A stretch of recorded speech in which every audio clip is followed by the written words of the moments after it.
Le petit chaperon rouge, un conte de Charles Perrault. Il était une fois une petite fille de village, la plus jolie qu'on eût su voir. Sa mère en était folle, et sa mère grand plus folle encore. Cette bonne femme lui fit faire un petit chaperon rouge, qui lui seyait si bien que partout on l'appelait le petit chaperon rouge. Un jour, sa mère, ayant cuit et fait des galettes, lui dit « Va voir comment se porte ta mère grand, car on m'a dit qu'elle était malade.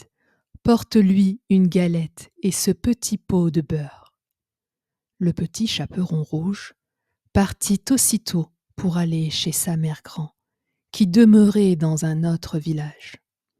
En passant dans un bois, elle rencontra Compère le loup, qui eut bien envie de la manger. Mais il n'osa à cause de quelques bûcherons qui étaient dans la forêt. Il lui demanda où elle allait. La pauvre enfant, qui ne savait pas qu'il est dangereux de s'arrêter à écouter un loup, lui dit « Je vais voir ma mère grand et lui porter une galette avec un petit pot de beurre que ma mère lui envoie. » « Demeure-t-elle bien loin ?» lui dit le loup.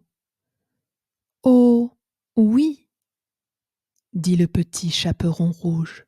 « C'est par-delà le moulin que vous voyez tout là-bas, à la première maison du village. »« Eh bien, » dit le loup, « je veux l'aller voir aussi.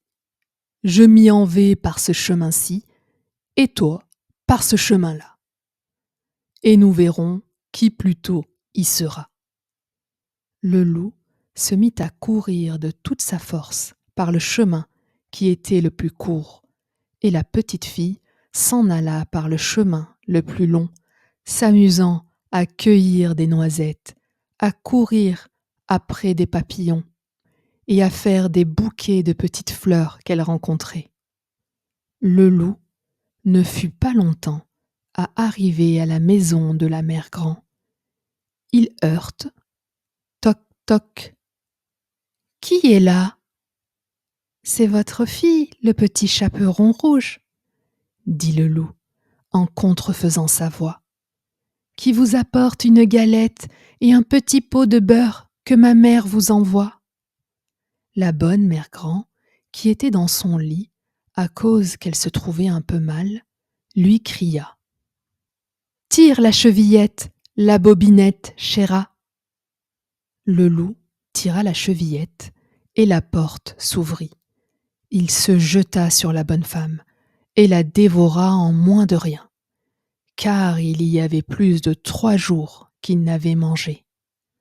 Ensuite, il ferma la porte et s'alla coucher dans le lit de la mère grand, en attendant le petit chaperon rouge, qui quelque temps après vint heurter à la porte. Toc, toc. « Qui est là ?»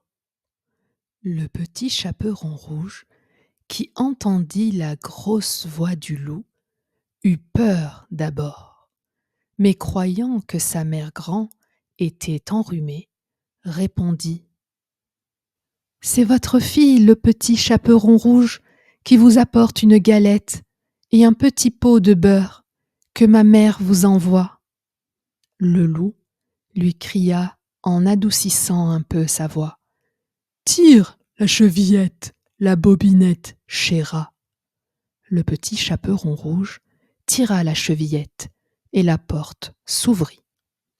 Le loup, la voyant entrer, lui dit en se cachant dans le lit sous la couverture « Mets la galette et le petit pot de beurre sur la huche et viens te coucher avec moi. » Le petit chaperon rouge se déshabille et va se mettre dans le lit, où elle fut bien étonnée de voir comment sa mère grand était faite en son déshabillée.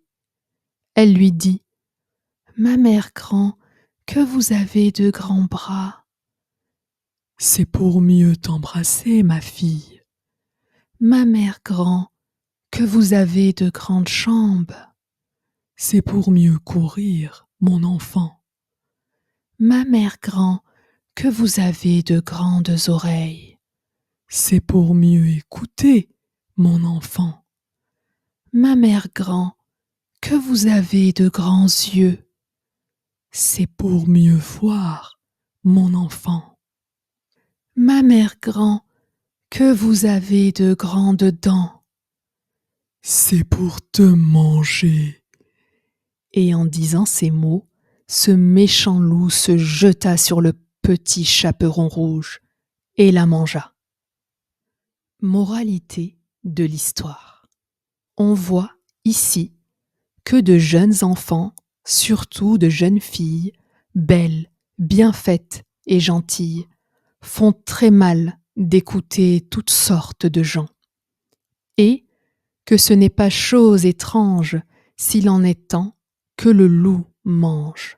Je dis le loup, car tous les loups ne sont pas de la même sorte. Il en est d'une humeur à sorte, sans bruit, sans fiel et sans courroux, qui, privés, complaisants et doux, suivent les jeunes demoiselles, jusque dans les maisons, jusque dans les ruelles. Mais hélas, qui ne sait que ces loups doucereux, de tous les loups, sont les plus dangereux. Un like et un abonnement, ça fait toujours plaisir et ça m'aide à continuer. Merci et à bientôt.